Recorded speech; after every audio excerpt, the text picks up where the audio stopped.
And the CIA are often associated with some of the coups going back to the 1950s. Yes. And other countries Yes. toppling elected leaders to protect US interests. Yes.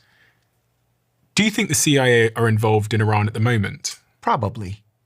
I think the Israelis are heavily involved in Iran at the moment. I'll tell you why, for a couple of reasons, more than a couple. Number one, in the so-called 12-day war that we saw last year, the Israelis were absolutely masterful in the way they went after the Iranian leadership.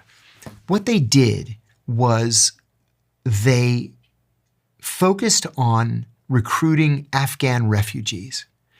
Iran was home to more than 2 million Afghan refugees. And as essentially illegal aliens, they could not avail themselves of medical care, the welfare system. They're starving, right? They only eat if they can beg for enough to buy food.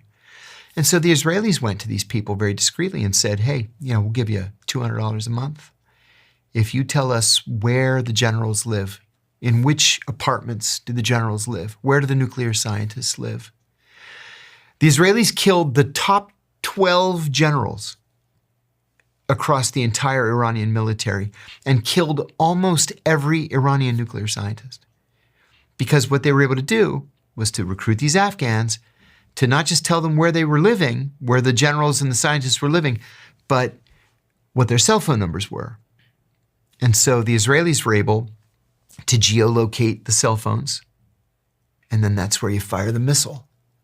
They killed all of them.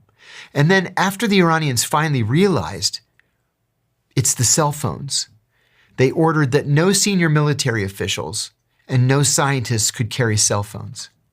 But it never dawned on them to tell the bodyguards not to carry cell phones. And so the Israelis started rocketing the bodyguards and just killed everybody else.